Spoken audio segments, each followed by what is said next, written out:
Refraction of light by Huygen's principle is our topic today. So in the previous class we have seen the reflection of light by Huygen's principle. Now we will see refraction.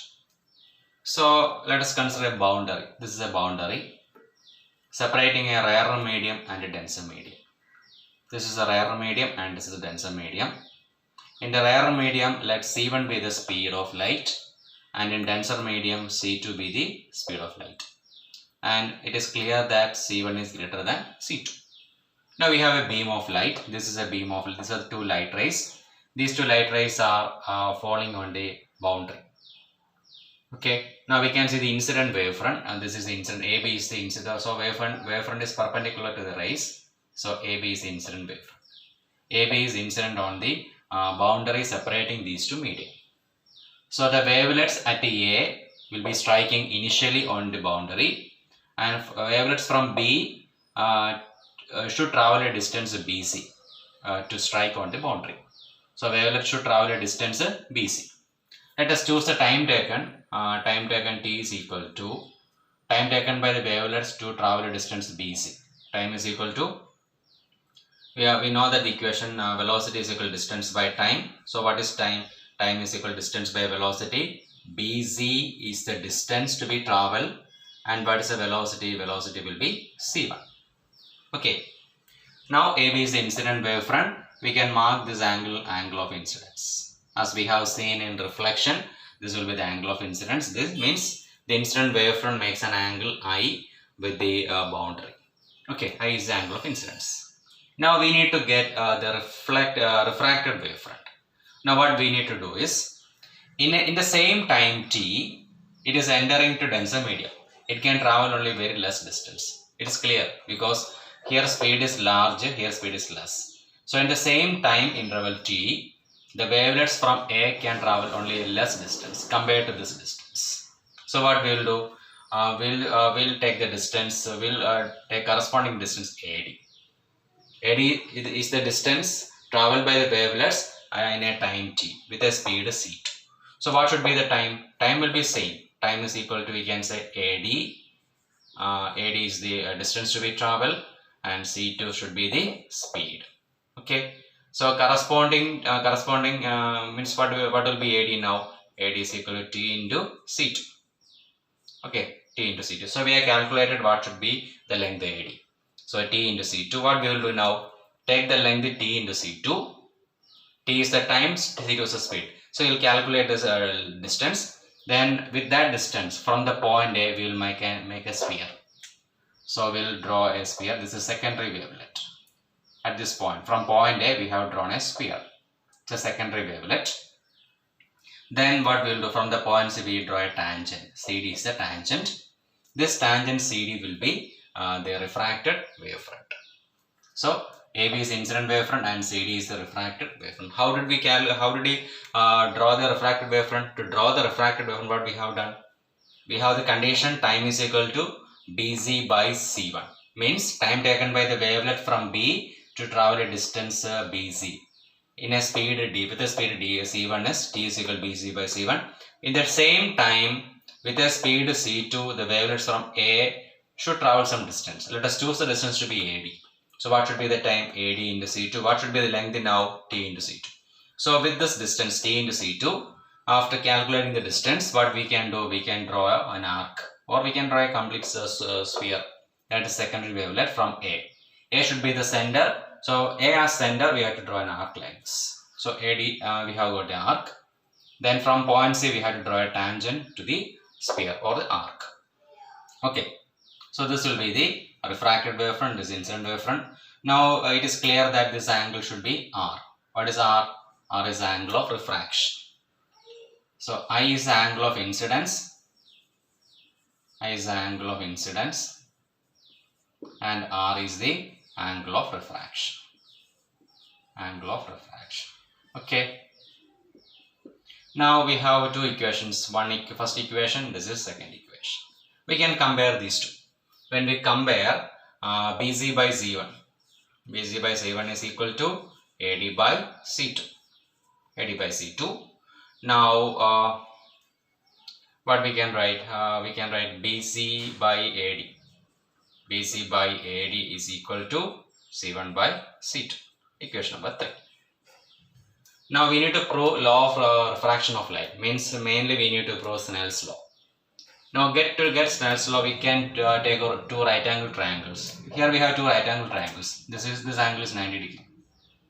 This angle also 90 degree. Okay, which are the right angle triangle? We have ABC and ADC. We have triangle ABC and we have triangle ADC. In this triangle ABC, what is sine I? Here we have sine I is equal to, what is sine I? Sine I is equal to opposite side BC. BC is opposite side. What is adjacent side? AC. BC, sorry, hypotenuse, it is AC. Okay, this is AC. Sine I is equal to BC by AC. Here what is sine R? In this triangle sine R is equal to AD. Sine R is equal to AD divided by AC. So it is clear from these two triangles, sine A and sine R. Now from this equation, what is BC? We have BC is equal to AC sine I, and from here we have AD is equal to AC sine R. Equation number 4 and 5. Divide these two. Equations 4 and 5.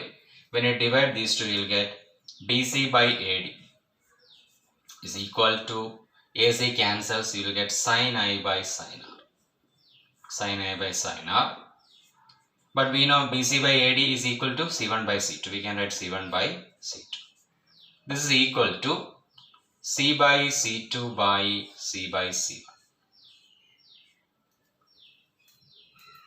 Both will be same. What is C? C is the speed of light in vacuum. C1 is the speed of light in rarer medium. C2 is the speed of light in denser medium. When you take this adjustment, then also the ratio remains same, C1 by C2. What is C by C2? C by C2 is absolute refractive index of second medium, that is denser medium. C by C1 is absolute refractive index of the rarer medium, because C is the speed of light in vacuum. So I can write the refractive index. This will be equal to N2. This is equal to N. What is N2? N2 is the refractive index of the denser medium. N1 is the refractive index of the rarer medium. So we have got sin I by sin R. Sin I by sin R is equal to a refractive index of the second medium with respect to first medium. And we call this equation Snell's law. So this is our Snell's law. Okay, so we have proved Snell's law. Now the same proof we need to do for second situation. Suppose the light is traveling from denser medium to rarer medium. This is a denser medium, this is a rarer medium. Here the refractive index same, it is a N1, here it is N2.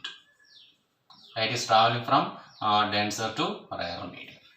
Okay, so which is the incident wavefront? As usual, as in this case, AB is the incident wavefront, angle of incidence.